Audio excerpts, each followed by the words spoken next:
Assalamualaikum warahmatullahi wabarakatuh. Halo semuanya, kami dari kelompok 3A akan menjelaskan mengenai praktikum pertama, yaitu difusi asam salisilat atau natrium salisilat ke dalam difusi agar. Selamat menyaksikan. Difusi didefinisikan sebagai suatu proses pemindahan massa molekul suatu zat yang dibawa oleh gerakan molekular secara acak dan berhubungan dengan adanya perbedaan konsentrasi aliran molekul melalui suatu batas, misalnya suatu membran polimer. Berdasarkan energi yang dibutuhkan, ada dua jenis difusi yang dilakukan, yaitu difusi pasif dan difusi terfasilitasi. Yang pertama, difusi terfasilitasi.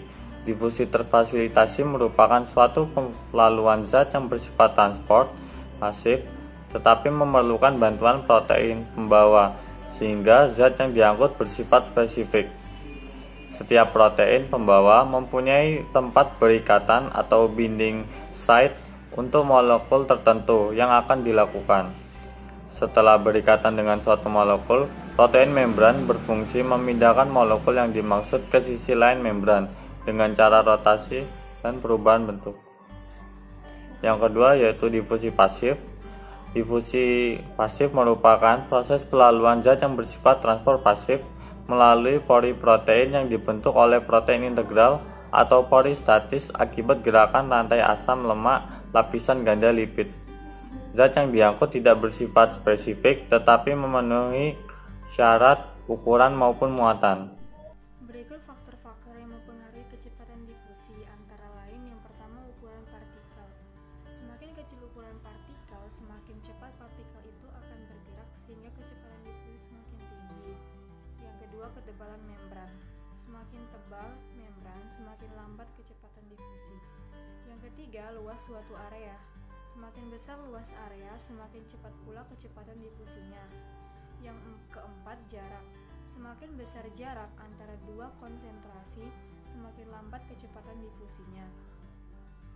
Yang kelima, suhu. Semakin tinggi suhu, partikel akan mendapatkan energi untuk bergerak dengan lebih cepat, maka semakin cepat pula kecepatan difusinya. Yang keenam, konsentrasi. Obat semakin besar konsentrasinya, semakin cepat pula kecepatan difusinya. Yang ketujuh, koefisien difusi. Semakin besar koefisien difusi, maka besar kecepatan difusinya. Yang kedelapan, viskositas. Semakin tinggi viskositasnya, maka proses difusinya semakin cepat pula. Dan yang terakhir itu koefisien partisi. Difusi pasif itu dipengaruhi oleh koefisien partisi, yaitu semakin besar koefisien partisi, maka semakin cepat pula difusi obat Selanjutnya adalah alat dan bahan. Alat pada praktikum kali ini antara lain cawan Petri sebanyak 6 buah, pipet tetes sebanyak 2 buah, gunting sebanyak 1 buah, stopwatch sebanyak 1 buah, dan pinset sebanyak 1 buah. Dan bahannya antara lain yang pertama, agar-agar tidak berwarna sebanyak 1 bungkus, krim asam salisilat 1% tipe water per oil sebanyak 1 gram, krim asam salisilat tipe oil per water sebanyak 1 gram, salep asam salisilat 1,16% sebanyak 1 gram, krim natrium salisilat sebanyak 1 gram yang tipe water per oil, dan krim natrium salisilat 1,16% tipe oil per water sebanyak 1 gram, salep natrium salisilat sebanyak 1 gram, dan FeCl3 sebanyak 20 ml. Cara kerjanya antara lain, siapkan 6 cawan Petri yang telah berisi media agar yang telah didinginkan. Kemudian ditambahkan 2 ml FeCl3 ke dalam masing-masing cawan Petri sampai menutupi semua permukaan agar. Lalu didiamkan selama 2 menit dan kemudian sisa larutan FeCl3 dituang dan keringkan agar dengan menggunakan kertas saring. Lalu dibuat 4 lubang pada masing-masing cawan Petri. Diletakkan sampel atau sediaan uji dengan jumlah yang sama, 2 lubang untuk asam salisilat dan 2 lubang untuk salep natrium salisilat pada 1 cawan Petri.